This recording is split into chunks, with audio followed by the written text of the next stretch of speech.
I can't believe this. It all freaking works.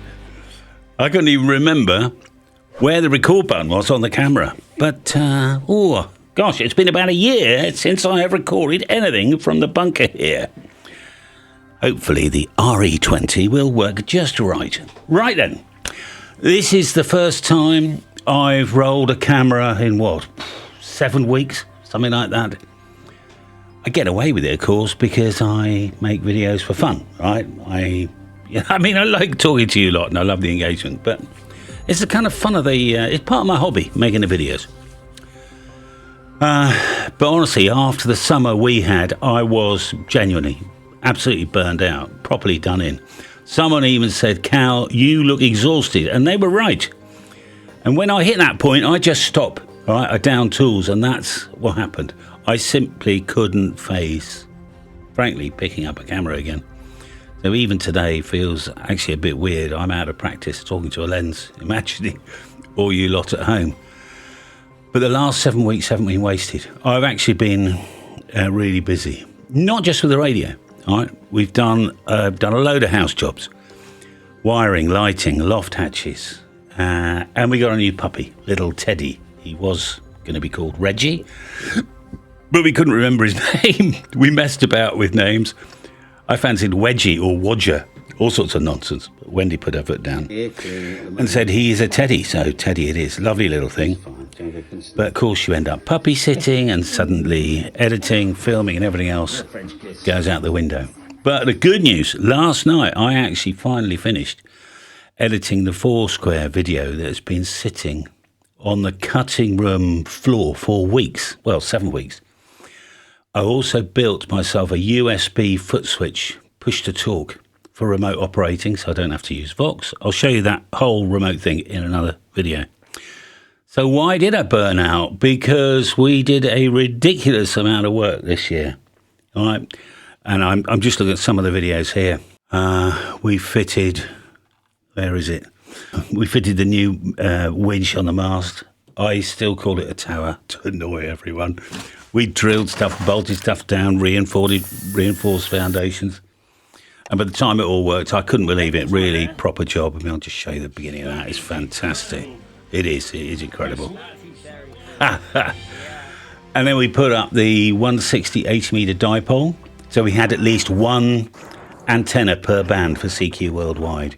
We rebuilt the 12.4 into an 18. Made a cracking 80-meter quarter wave. Worked the States a few times, 5.9 plus, brilliant.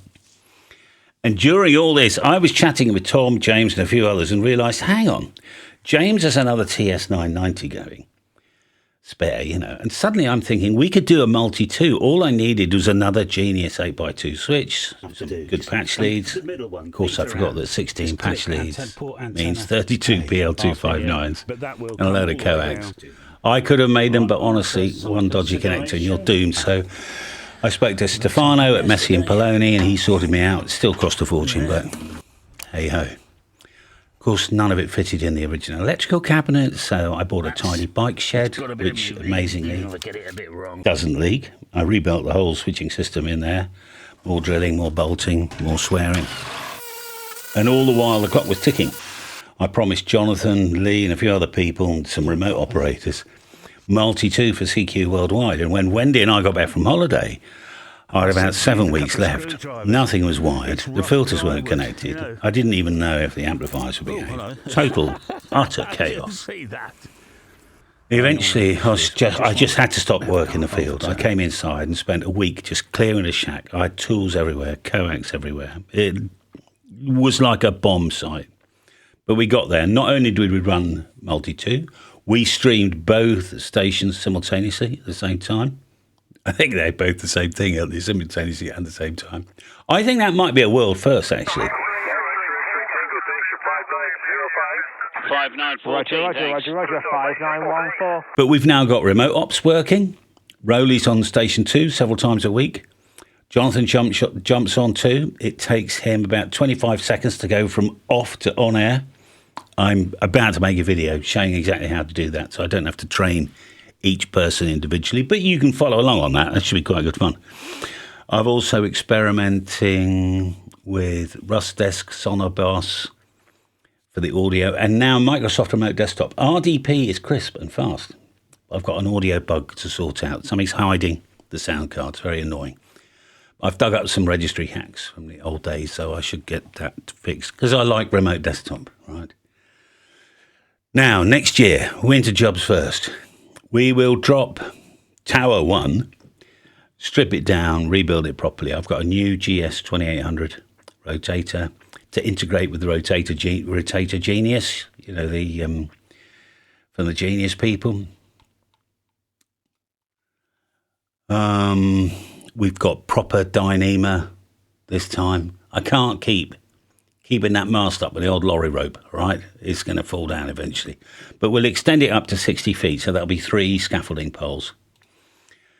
We'll put a 3-element on 20 at the top, a 3-element on 15 just below, and a lovely 10-metre beam for the VHF mast. Right, we'll get that up as well to about 12 metres.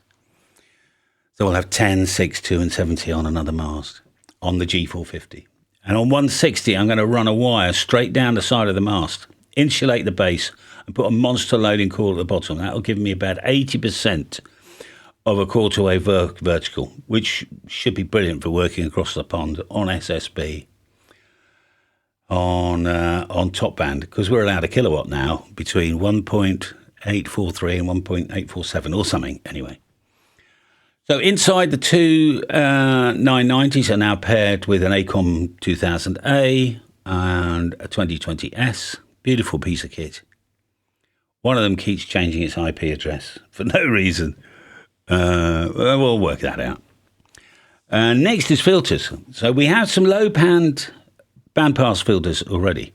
And I will make a video about that. But I want the high power stubs everywhere. So 160 and 8040. So we can run both stations without a little bit of an annoying stuff. So the proper T-pieces, proper coax length, cut to the millimetre. Stub filters is a world on its own. And I will actually make a video about that because once you understand the trick, it's a really handy one to have.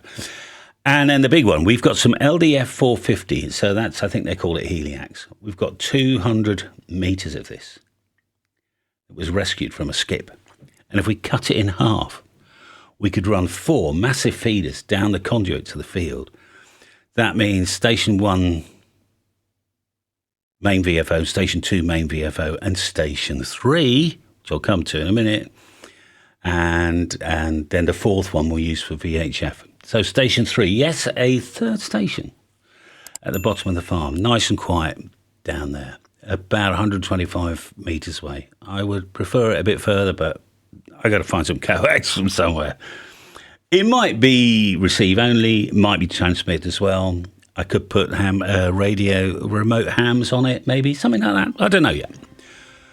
But because we've got a 3rd 990 and I want to put it to use. And then finally, I want to run 3 beverages across the field next spring. Long ones, 120 metres, 175 metres for top band. And I'll need a working party for that. So if you fancy helping me on a couple of Sundays, stick a comment below and I'll log you. So that's what make sure I know what your call sign is. I'll track you down on QRZ. So that's where I've been. Burned out, yes, but busy. And talking to the camera again, I'm already feeling a bit better. I genuinely thought I was done. I couldn't make another video. I just thought, what has gone wrong with me? I couldn't, the thought of it, I just had to stop. But anyway, I'm here, right? I'm doing it. And I'm quite happy now. So have a cracking day. Thanks for sticking with me. Puppy duties are under control. He is actually asleep right now. Cameras are charged and we are rolling again. I will see you soon. Enjoy your radio. Bye for now.